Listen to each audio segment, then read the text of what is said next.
Hi, everyone. This is Issa Teese. And this is Raphael, and welcome back to Relationships Done Different.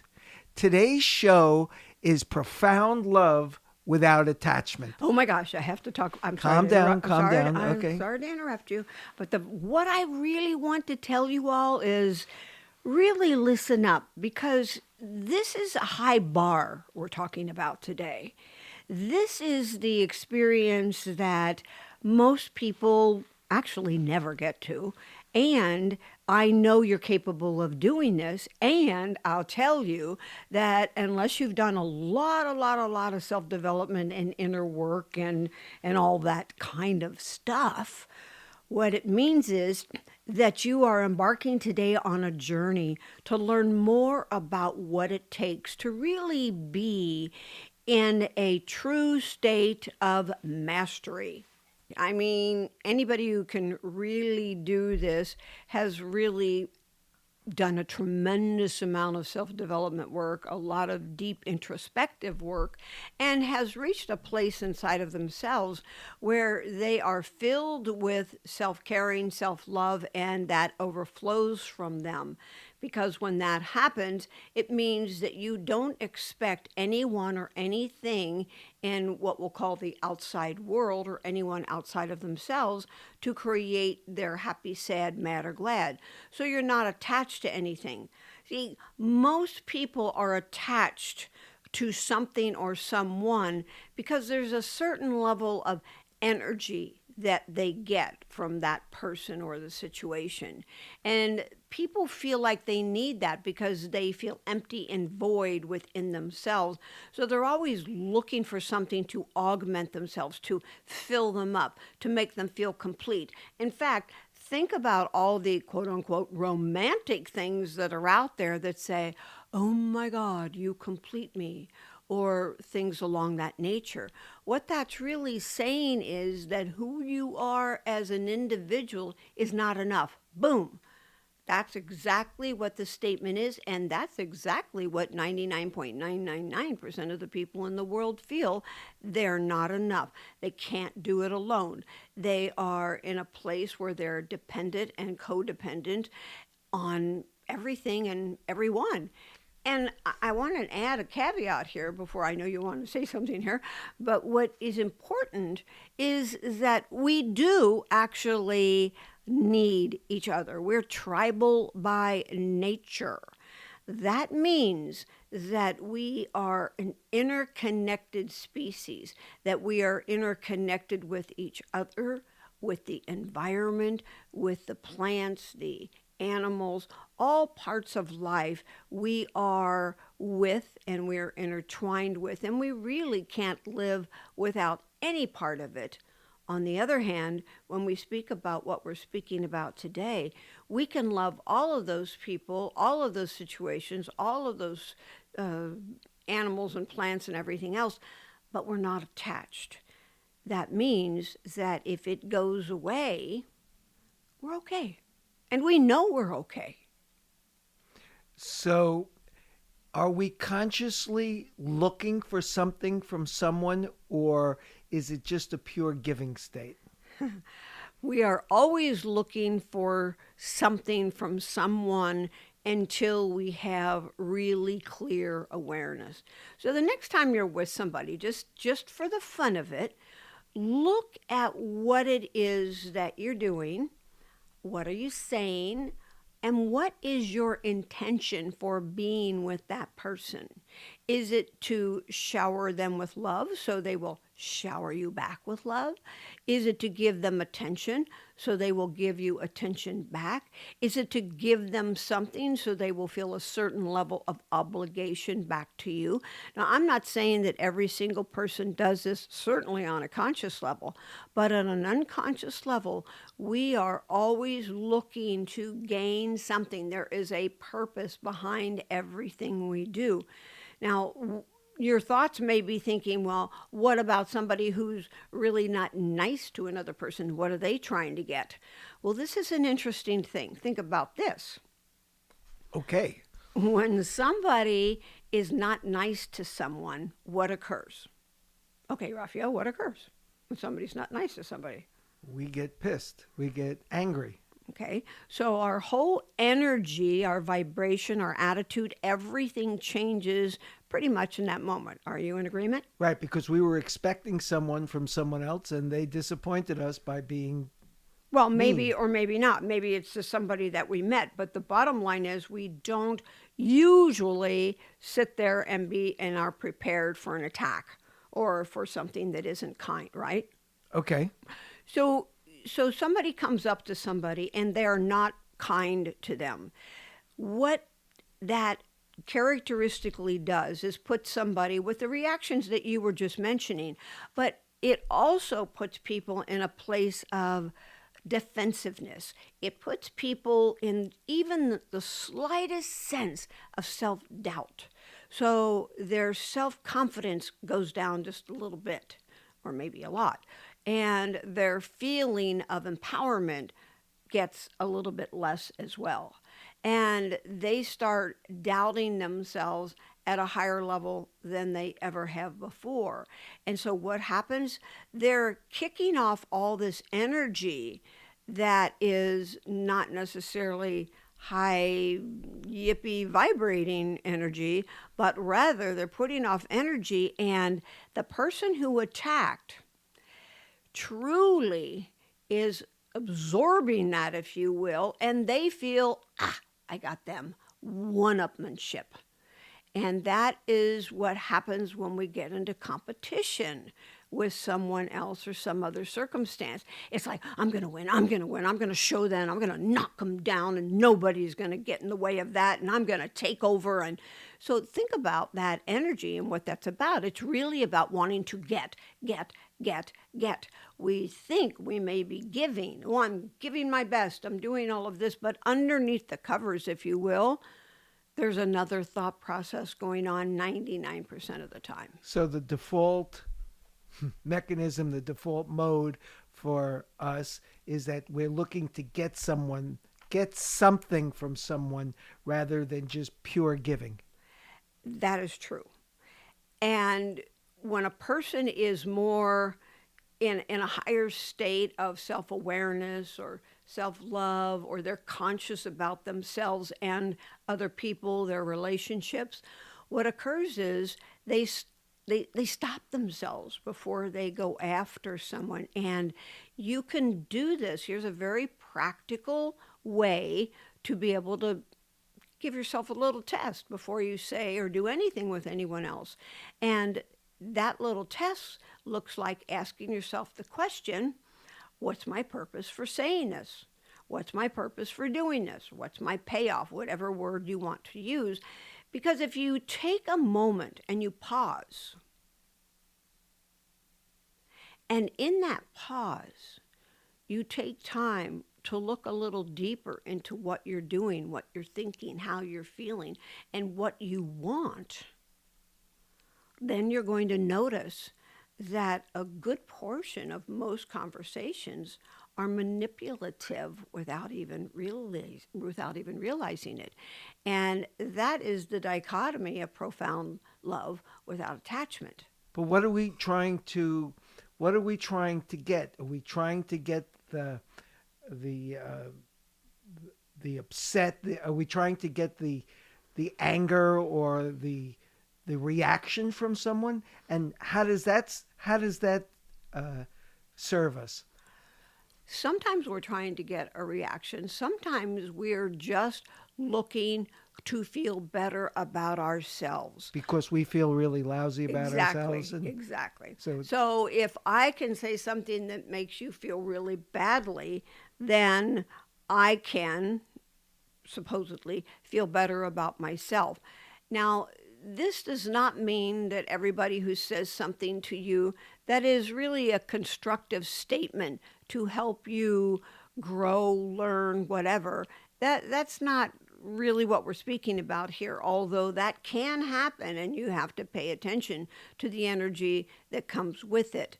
But if you are, say you're going to school, and you have a teacher that comes up to you and says, that paper that you did was really quite phenomenal. And there's a few areas that I think that you could create being better or more clear or more succinct or whatever.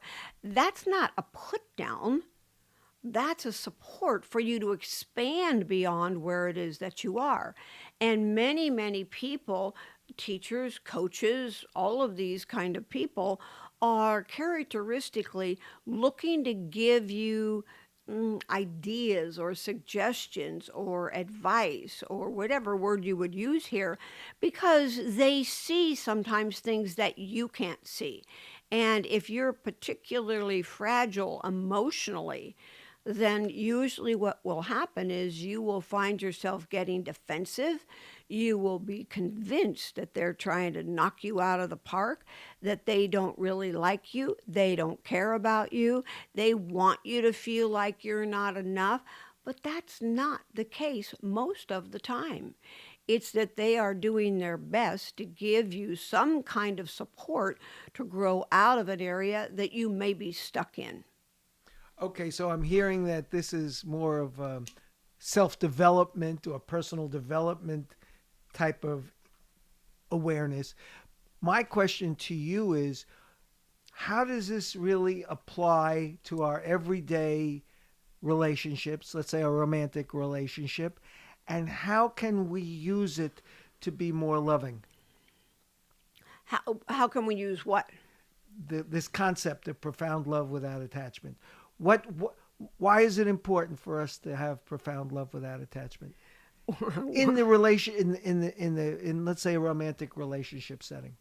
Well, whether it be a romantic relationship or not, profound love without attachment means that you see and are open-hearted with the person that whomever that is for you, and you're not attached to them responding to the way that in the old days you would have wanted them to be.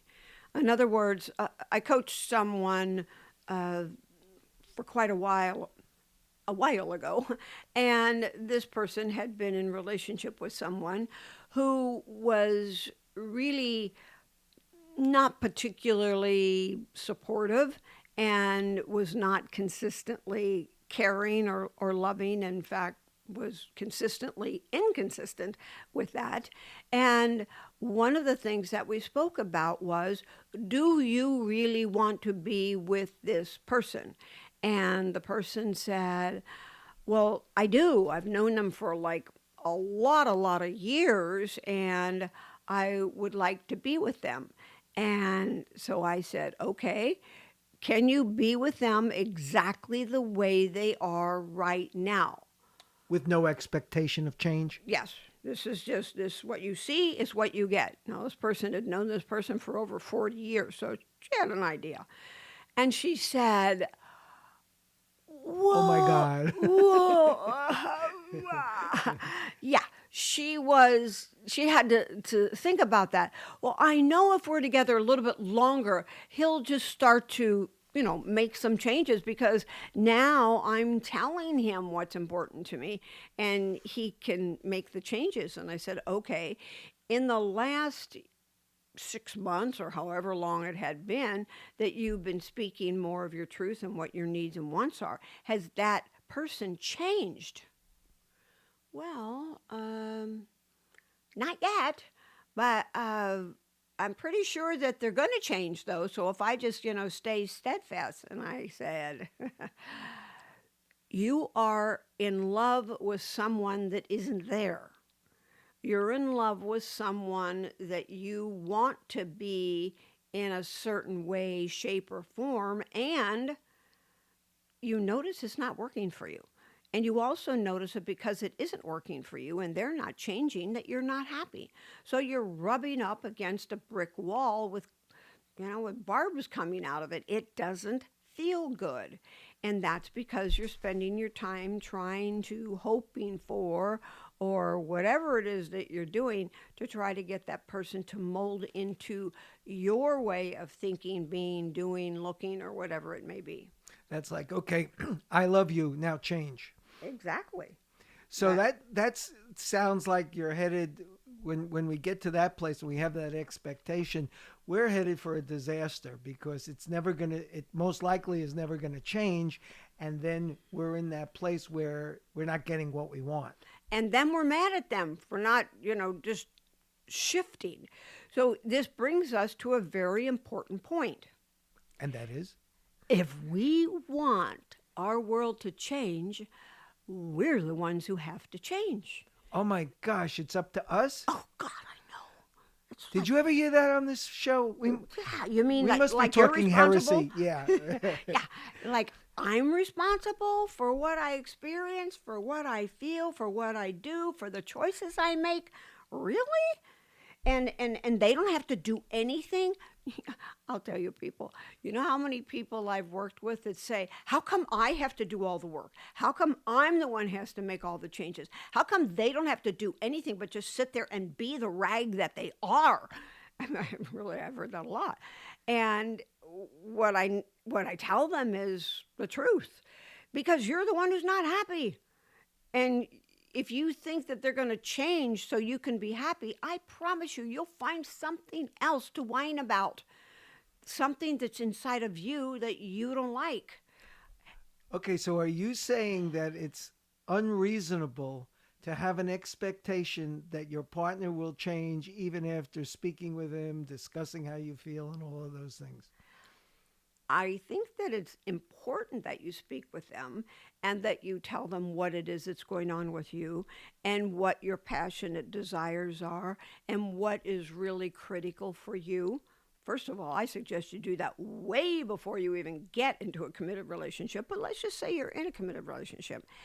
At this point, it's really, really important to sit down and have the talk where you are speaking from your heart with a true sense of caring and a sense of love that says, God, I really do love you. And the things that are going on are extremely difficult for me to deal with.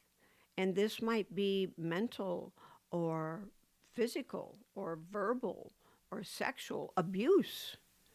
And if you find yourself in a situation like that, that's really important that you get right down to it and be clear that either this changes or you're out of here, because standing in front of the truck does not give you extra points. Okay, so you know how many times, especially like when we've been doing our meetups, that we get people come in and say, "Should I stay or should I go?" You know, that whole thing. I love him, but I love him, but. So we have that situation, and is what you're saying is that if one can't love your partner without attachment, without an expectation of changing, then one should not stay in that relationship?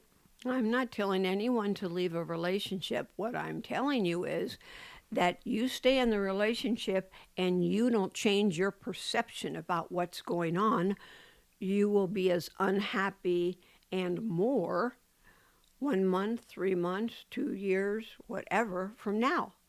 So, in other words, it's really critical for you to recognize that you are responsible for making a decision.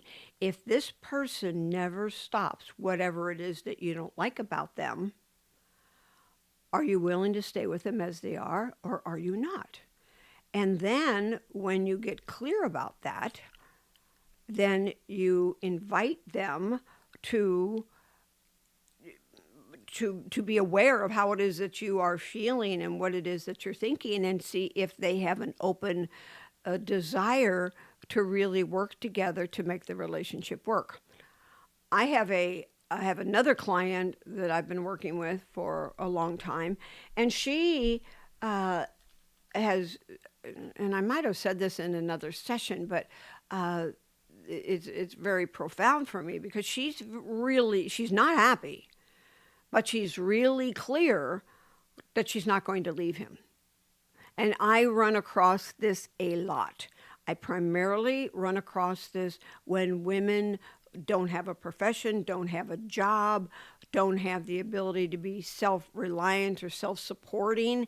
So they're going to put up with whatever. Or think they don't have that capability. Right, right. They have the capability, but it's not in front of them, and they don't think that they can get it. So they just put up with stuff, and they keep on expecting the other person to be different. And when the other person doesn't change or changes a little bit, but then goes right back to the old pattern when they get lit off for whatever reason. And that's where it becomes really ugly, really, really lethal and caustic even. Okay, in the time that we have left, I want to shift this subject a little to the other side of the coin. We have often talked about loving from overflow. So, what I'm referring to is that we know that the change has to come from within us. And when we can get ourselves to that place of, you use the term high vibration, which we can maybe explain another time, but it's really that good feeling. And you just get yourself in that, in your own place where you're totally content within yourself. You're totally happy. I don't know if anyone could be totally happy, but you're happy, you're clear. Then you can give without that expectation and have profound love without attachment. Would you want to comment on that? Well, you said it well. It is very, very true. And you get to the place of being so filled with self love, if you will, love of self, or contentment, or whatever word you want to use. You do that by really being in touch with how you feel. How do you honestly feel about all the areas of your life? And which areas are you not comfortable with?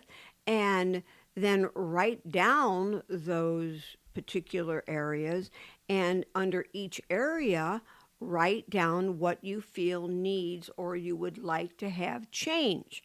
And when you do that, you'll start to see where you've got a roadmap right in front of you on how to change and yourself and make a difference in your own life by tending to your personal needs, by being in a place where you are doing what's true for you and not going somewhere, doing something, especially over and over again, which is just against the grain of what it is that you really want. If it's not true for you, really important to know that and notice what happens inside your body if you are, quote unquote, forcing yourself to do something that's completely adverse to what it is that makes you feel good. And worse than that, just expecting a different result.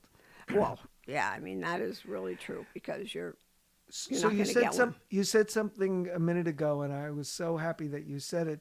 When you said, when this change that we're talking about is all change from out, from us, from inside us.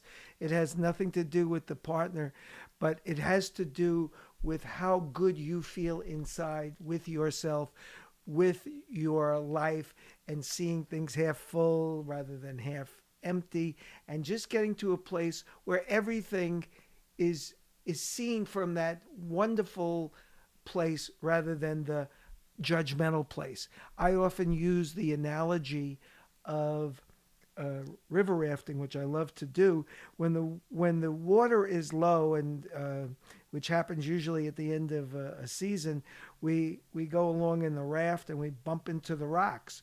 When the river is high and flowing rapidly, and we're basically in a state of happiness, true happiness, we don't see the rocks beneath them because they don't appear within our vision. They're underneath us, they're in a different plane. So that expectation of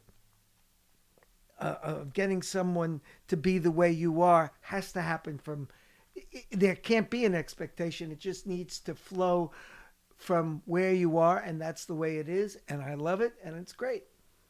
Yes, and that's a big step for people. I mean, they're seeing something that is a big trigger for them or something that's against their belief system. They are not able to say that so readily.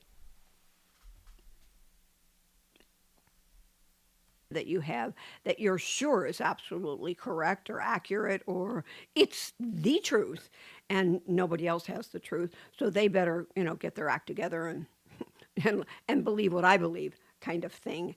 So that means that if you are triggered by anything, if you have a conflict or a rub, whenever you set in motion a desire to break that pattern, think of it like an endless tape. It's just a program running, like on your computer, just runs in the background all the time. And when you hit a certain button, it comes right up on the screen and it's showing you what's been playing in the background. It really doesn't matter where it came from. It doesn't matter how long it's been there. What matters is, do you want to put a cog in the wheel, if you will? Would you like to change the energy of what it is that you're thinking in your knee jerk victimized reaction? Because if you do, then in that moment, immediately go to the breath. Remember, we've spoken about the cycle of 5, breathing in through your nose very slowly to the count of 5, holding it in between your eyebrows or at the top of your head to the count of 5, and then exhaling to the count of 5 very slowly through your mouth. When you do that, that all by itself interrupts the pattern. You don't speak, you don't do anything except watch the breath. And in the ideal world, you do that 5 times, and then you can start to ask yourself the questions. What would it take for me to see this differently?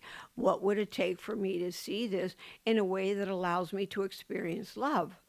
And you could go on and on about the ways that you can frame this. And there's many processes that you can do. You are willing to give yourself to the amount of energy and time you are willing to give yourself to the things that you hear and the things that you know intuitively are important, but you have pretty much ignored in the past. This is really where we begin, we stay, and we follow through with, because when we do, we start to build up those self-esteem points, if you will. We start to really feel a lot more important to ourselves, because that inner part of us that has been neglected for so long is now feeling like, wow, I'm like getting some attachment here. I'm getting some attention here, rather. And when I'm getting the attention, then I don't have to have attachment, because that means that I am filled up with myself and I don't need anything or anyone to make me feel whole and complete. Instead, I am self-sourcing, I am filling up, I am overflowing, and from there, we are a completely different person. And from there, being a completely different person allows us to allow others to be the person that they choose to be. And you know what? If things that you see in other people are not things that you really like, and you know that they're not changing, there is no law that says you have to keep them in your life. You will still probably need to work on this somewhere along the line, but I am personally a high advocate of not spending any time in abusive relationships. I'm a high advocate of getting support and seeing if that can be cleaned up between the two of you, and then determine if a relationship is appropriate for you. But I say it again, there's no extra points for standing in front of the truck. Abuse is just really something that is very, very self-denigrating and very disempowering, to say nothing of physically dangerous. That's so true. So just before we cut for break, the one thing I wanted to just leave you with is the question: what is my payoff for being in a abusive relationship? What is my payoff for being in any kind of relationship that I am not happy in? And that's the question that, and I know there are all these other factors like you were talking about, with the people, where they don't think they can support themselves or whatever, or the children or any of those things. So it really becomes a question of love of self and the payoff that one is getting by staying there, and what the attachment to the abuse is, if there is such, abuse, whatever is creating that conflict. that a question for me, or are you just making a I'm statement? just making. I Okay. was just on a. I just had like a little realization, and I was just kind of sharing it. Yeah, it's many times very hard to see our payoff when we're so ensconced in it. And usually it comes from a deep subconscious place that people don't even believe. I've helped people see certain things in their lives and they go, well, that's not true. I've always loved myself. And almost always, abuse has to do with the feeling of not being worthy enough to receive love, or they have connected abuse to love. And how many times have you heard that a parent says to a child as they're beating the living heck out of them, I'm only beating you because I love you. I'm only doing this because I love you, whatever. And so actually, there's a piece of the brain that takes that on as wow. So I can see that abuse and hitting has a lot to do with loving. So I can do that, and we grow up and beat our own kids or whatever the case may be. So there's many, many facets to this. And it is something that I work with if any of you have those kinds of things in your childhood, or whether you do or you don't, if you've got certain characteristical issues, then there's something going on. If you're afraid of relationship, if you're in an abusive relationship, if you're afraid of about anything, if you've got weight, it doesn't matter what it is. We are almost always protecting ourselves from what it is that we have somewhere in, as you all know, I say, in your backpack. In your coaching, what would the approach? Where would you start at looking at how to help someone who is having these kind of issues that you were just describing? Well, the first thing that I would do is I would have them look at it so they can see it. And sometimes I'll do inner child work with them and have them reconstruct it. Sometimes I have them just look at it. Sometimes I'll give them different processes to do. Sometimes I have them write about it. Depends on the person and the situation. Okay. All right. You have any last thoughts on this subject? We're about to go to break, and we have a really interesting question right after the break in the Ask Isates portion of the show. The only thing that I would leave everyone with is focus on how you feel about yourself. Listen to your inner voice, that inner critic, and notice what kind of stuff you hear or what kinds of things you say to yourself out loud or internally. And it's pretty stunning. When I listen to people, they go, oh, that was so stupid. I'm such a jerk. I mean, I hear things that just make me want to cringe. Those are clues that self love is not the most paramount thing in your life. And that's something to make a very, very high priority. Okay, great. Okay, we'll be right back in a couple of moments, so please stay with us.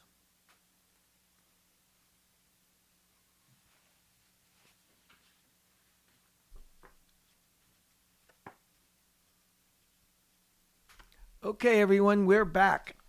And here's a question from Annie from Cleveland, Ohio. Oh boy. I am married to one of those guys that doesn't listen and, more importantly, doesn't talk about what's on his mind or how he feels. I don't know if I can take it anymore. Help. Oh, I hate to see that kind of. That's like a pure SOS. And Annie, our hearts are out to you. Annie, this is amazingly common and it is extremely difficult. We women, we're pretty chatty, we're pretty open minded, pretty open hearted. Not So are us everyone. guys. So are us guys. Oh yeah, right. And there are some guys that are actually, and more these days. But I know many women that are married to the very description of what it is that you are speaking about here. And it's challenging, and there's some things for you to consider. First of all, we'll go back to what it is that we spoke to today. You cannot make other people be what you would like them to be.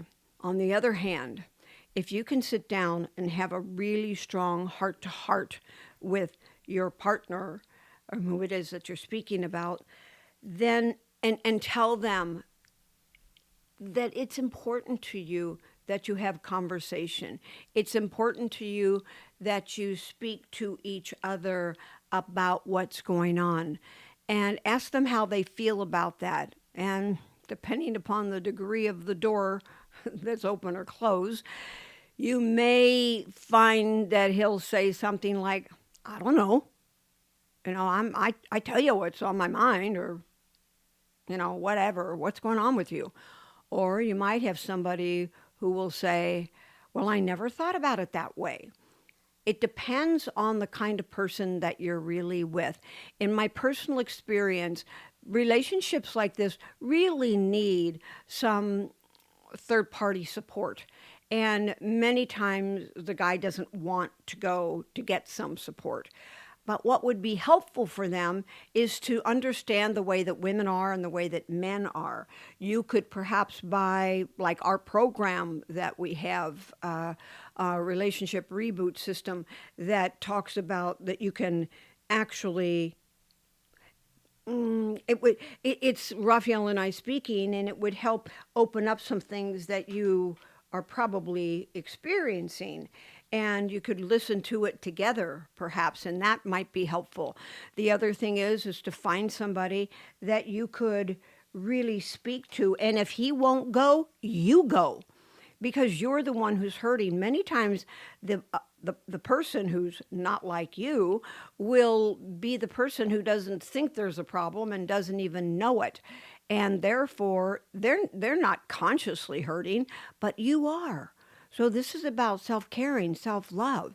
And one of the things that you can also do is learn how to ask really gentle but powerful questions, like, what happened in your life today? What happened at work? How are you feeling? And they'll probably say, well, I think I had a pretty good day. And that's when you can say to them, or not, but you could say, well, thinking is not like a feeling. A feeling's kind of like it felt comfortable, it felt agitating, it felt, whatever, and give them some feeling words.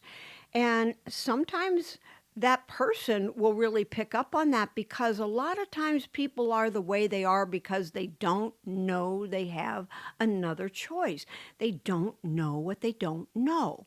And many times women, they just expect these other people to read their minds and to pick it up somehow intuitively, or whatever. I can remember, okay, this is the transparency moment for me. I can remember years ago when I used to think, I don't want to tell him what it is that I want. He should know that. What? I mean, Hey, we're not psychic. Well, we women think, well, if I tell him, it doesn't count. I mean, have any of you ever felt that way? Well, if I have to tell him, it's not as important. It's not as good. They must not really mean it. They're only doing it to pacify me or satisfy me. Well, hello, be happy that they are willing to do that. And then help them become more educated on how to be in relationship. There's no manual that came with the wedding vows most of the time. Therefore, it's really critical that you become educated, he become educated, and if he won't, you do. And that's where coaching or listening to some audio or reading books together, things like that, if he's not willing to do that, then I'll repeat it for the third time. Get some personal support, and that will help you know how to better deal with that. And I have one last thing for you, Annie, from the male perspective, is all of these things that you say just are granted, they're true, they're exactly as they are in your perception. Obviously, he probably does not have that perception or may have no perception.